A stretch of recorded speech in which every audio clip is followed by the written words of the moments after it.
इस बार काफ़ी जल्दी आ गया अमेज़ोन से ये पैकेज। मैंने परसों ही ऑर्डर करा था और 2 ही दिन लगे इसको। तो करते हैं इसकी जल्दी से अनबॉक्सिंग।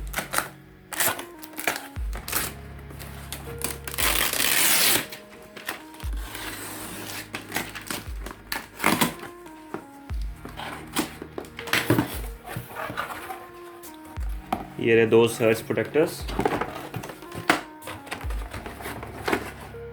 तो ये 4 पॉइंट्स वाला सर्च प्रोटेक्टर है बेल्किन का, और ये 8 वाला है। इस वाले बॉक्स की कंडीशन देख के पता नहीं क्यों मुझे ऐसा लग रहा है कि शायद ये रिटर्न्ड है। थोड़ी सी हालत ऐसी हो रही है, पिचका हुआ थोड़ा, लेकिन अगर प्रोडक्ट ठीक होगा तो कोई इशू नहीं है। ये यहाँ से थोड़ा सा पिचका हुआ। ये वाला बिल्कुल नया है। मैन्युफैक्चरिंग डेट और प्राइसेस दिखा देता हूँ मैं आपको इनके। ये आप देख सकते हो 1200 रुपये का इस पे MRP है और 1850 का इस पे MRP है। चलिए करते हैं अनबॉक्सिंग। इस तरीके से पैक में आता है ये। काफ़ी अच्छी लुक है। ऑलरेडी मैंने 6 पॉइंट्स वाला तो लगा ही रखा है, आपने देखा होगा मेरे सिस्टम में। पीछे इस तरह की एक्स्ट्रा इन्फॉर्मेशन है, पॉज करके आप पढ़ सकते हैं। स्विच भी अच्छा है जैसा मेरा ऑलरेडी है। अब 8 पॉइंट्स वाले की अनबॉक्सिंग कर देता हूँ मैं।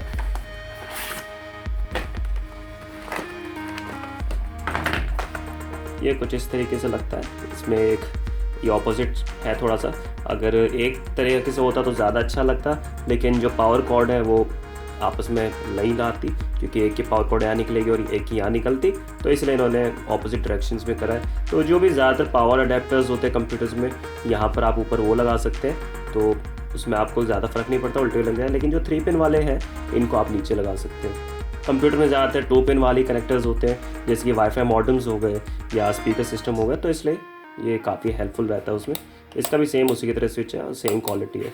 कई लोग अमेज़ोन पे शिकायत करते हैं इस चीज़ की कि ये जो स्विच है थोड़ा सा डेलिकेट है, लूज़ लगता है, लेकिन अब तक मेरे जो सर्च प्रोटेक्टर है 6 पॉइंट वाला, उसमें कोई दिक्कत नहीं आई, अब तक सही काम कर रहा है। इस पर भी सेम ऐसी इन्फॉर्मेशन है। अनबॉक्सिंग तो आपने देख ही ली, लेकिन कई लोग सोचते हैं कि इतना महंगा सर्च प्रोटेक्टर क्यों लगाना, एक सिंपल पावर स्ट्रिप क्यों नहीं लगा देते। मतलब कि उन्हें पता नहीं होता कि इसमें और इसमें क्या डिफरेंस है।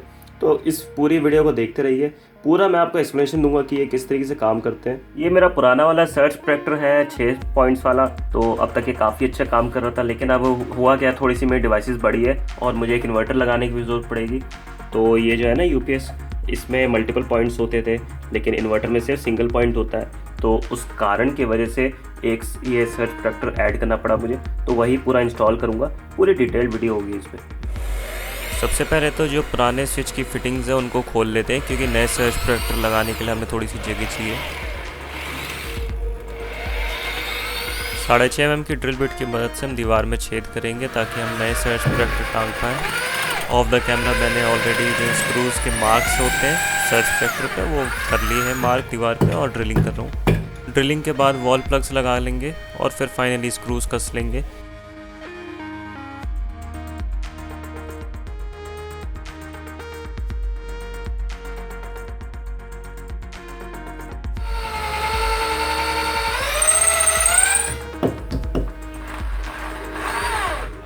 इन्वर्टर में 15 एम्पियर का प्लग दिया गया है, तो उसको लगाने के लिए ये स्विच बोर्ड का यूज़ करना पड़ रहा है मुझे। अगर वो नहीं होता वो डायरेक्टली वोल्टेज स्टेबलाइजर में प्लग इन हो जाता।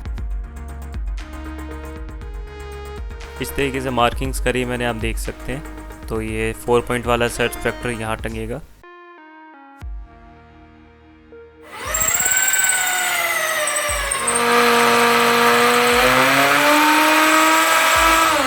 एक कमी मुझे बेल्किन वालों की ये लगी कि इन सर्च प्रोटेक्टर्स के साथ इन्होंने किसी भी तरह के स्क्रूज़ नहीं दिए, क्योंकि इनके खांचे कुछ इस तरीके के कि नॉर्मल स्क्रूज़ इसमें नहीं लगते। तो इनके साइज़ के स्क्रूज़ बहुत ढूंढने पड़े मुझे, उसके बाद जाके इन्हें लगा पाया मैं।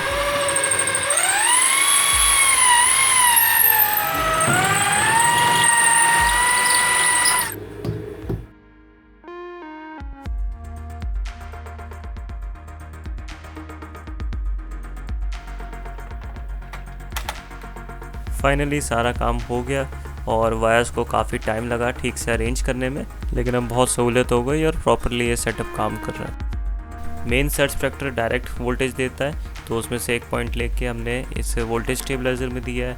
फिर इससे वोल्टेज जाएगी इन्वर्टर में और फिर उससे जाएगी बाकी 2 सर्च प्रोटेक्टर्स में, जो कि इस कंप्यूटर सिस्टम और सर्वर को पावर ऑन करेंगे। किसी भी कंप्यूटर सिस्टम में वायर्स बहुत ज़्यादा हो जाती है तो ठीक से उन्हें अरेंज करना अच्छा रहता है, नहीं तो फिर उसमें कचरा जमने लगता है अगर आप उसे ऐसी फ्लोर पे छोड़ देंगे। तो इसलिए प्रॉपरली मैंने केबल मैनेजमेंट करा है इसमें। बाकी केबल मैनेजमेंट पे एक डेडिकेटेड वीडियो अलग से आएगी, नहीं तो ये वीडियो बहुत ज़्यादा लंबी हो जाएगी अगर मैंने उसको इसमें इंक्लूड करा तो। कि आखिर हमें सर्च प्रोटेक्टर की ज़रूरत किस लिए पड़ती है। तो घर की जो हमारी नॉर्मल जो वोल्टेज आती है, थोड़ा सा उसमें वोल्टेज स्पाइक्स होते हैं और थोड़ी बहुत इरेगुलरिटीज़ होती है। तो जो वोल्टेज स्टेबलाइजर होता है वो वोल्टेज कम ज़्यादा को तो कंट्रोल करता है, लेकिन ये जो सडन जो पावर सर्ज होता है इसको नहीं कंट्रोल कर पाता। कुछ स्टेबलाइजर्स में और कुछ यूपीएसएस में ये फीचर होता है, लेकिन ज़्यादातर में नहीं होता।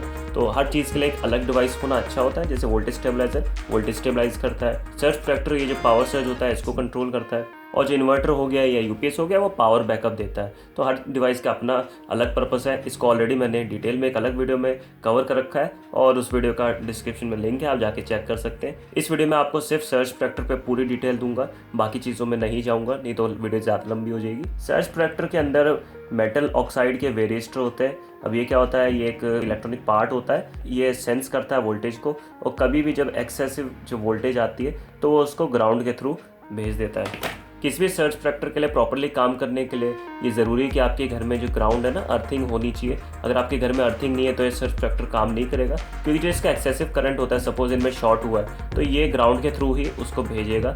एक्सेसिव वोल्टेज जैसे आती है तो वो ये तभी काम कर पाएगा। अगर आपके घर में नहीं है तो ये काम नहीं करेगा, और उसमें आप कंपनी को ब्लेम नहीं कर सकते। मैंने इसको प्लग इन कर लिया और जब इसका स्विच ऑन करेंगे तो इस तरीके से इसमें इंडिकेटर जलेगा। जो सारे जो सॉकेट्स हैं इससे कंट्रोल होते हैं। अगर ये ऑफ कर देंगे तो कोई भी नहीं चलेगा। तो अपनी ज़रूरत के हिसाब से आप ले लीजिए, थोड़ा सा एक आध पॉइंट एक्स्ट्रा रहे तो अच्छा है। इनकेस आपकी कोई डिवाइसेस बाद में ऐड होती है वो काम आ जाता है, नहीं तो आपको फिर दिक्कत आएगी। और इसमें अगर आप मल्टीप्लग लगा के काम करोगे वो सही नहीं है। जो सारी डिवाइसेस हैं डायरेक्टली इसमें प्लग इन होनी चाहिए, क्योंकि अगर आपने एक ही में मल्टीप्लग लगा के 2 डिवाइसेस को कनेक्ट करा है, आपस में उनमें किसी में भी शॉर्ट होता है या कोई दिक्कत आती है तो ये सर्च प्रोटेक्टर उसको नहीं बचा पाएगा। एक्सेसिव वोल्टेज या करंट ये डाइवर्ट नहीं कर पाएगा ग्राउंड की तरफ। तो इसलिए ये ज़रूरी है कि हर डिवाइस का डायरेक्टली इसमें प्लग लगना चाहिए। अगर आप ये चाहते हैं कि मल्टीपल डिवाइसेस आपको कनेक्ट करनी है, सर्च प्रोटेक्टर आपके लिए कम है, जैसे आपके पास ज़्यादा डिवाइसेस है, तो उसके लिए आप क्या कर सकते हैं, एक दूसरा सर्च प्रोटेक्टर लेके उसके वायर इसमें प्लग इन कर लो और इसमें भी करंट आ जाए। तो इससे पूरी आपको प्रोटेक्शन मिलेगी। अगर डिवाइसेस में शॉर्ट सर्किट होता है तो ये वाला सर्च प्रोटेक्टर उनमें आपस में कंट्रोल कर लेगा और एक्सेसिव करंट ग्राउंड के थ्रू भेज देगा, और ये वाला सर्च प्रोटेक्टर भी ग्राउंड में ही दे देगा। तो इस तरीके से लगाना बिल्कुल सही है। ये सर्च प्रोटेक्टर्स इंटरनेशनल डिज़ाइन की पिन सपोर्ट करते हैं, यानी कि किसी भी शेप की पिन आप इसमें लगा सकते हैं, चाहे वो फ्लैट हो, चाहे ये इंडियन स्टाइल हो, या फिर जो यूरोपियन स्टाइल आता है पतली पिन वाला, वो भी बहुत इरिटेट करता था पहले। तो ये बहुत अच्छा इसमें पकड़ लेता है और काफ़ी अच्छा इसकी ग्रिप है, लूज़ नहीं है, काफ़ी अच्छा है ये। 3 पिन तो और भी स्टेबल इसमें लगता है, वो बहुत ही अच्छा काम करता है। पावर स्ट्रिप लिए हुए मुझे कई साल हो गए, जब से बेल्किन के सर्च प्रोटेक्टर अवेलेबल हुए इंडिया में मैं यही लेता हूँ, क्योंकि इनमें ये प्रोटेक्ट भी करते हैं और एज अ पावर स्ट्रिप भी काम करता है। अब बात करते हैं इसकी कमियों की। बहुत सारे लोग इनकी बुराई करते हैं, वो कहते हैं कि यार ये काम नहीं करते, गिमिक है वो सब। तो कुछ भी फुल प्रूफ नहीं होता है। अगर बहुत ज़्यादा एक्सेसिव करंट आएगा ये सर्च प्रोटेक्टर कई बार नहीं काम करता है। और कई लोगों की गलत फहमी होती है कि जो MCB लगे होते हैं हर घर में वो हमारे अप्लाइंसेस को बचाते हैं। जो भी MCBs घर में लगे होते हैं वो वायरिंग को बचाने के लिए होते हैं, ना कि अप्लाइंसेस के लिए। और उनकी पावर रेटिंग भी वायरिंग के हिसाब से होती है, ताकि वायरिंग में शॉर्ट सर्किट के कारण आग ना लगे। वो किसी भी इलेक्ट्रॉनिक डिवाइस को रेयरली ही बचाते हैं, क्योंकि आप देखेंगे उनकी एम्पियरेज भी काफ़ी ज़्यादा होती है। अगर किसी इलेक्ट्रॉनिक डिवाइस को आपने 5 एम्पेयर के MCB पे लगाया तो 5 एम्पेयर का मतलब हो गया 1000 वाट्स के आसपास। तो 1000 वाट्स के पार जब करंट जाएगा तभी वो MCB ट्रिप करेगा, नहीं तो नहीं करेगा।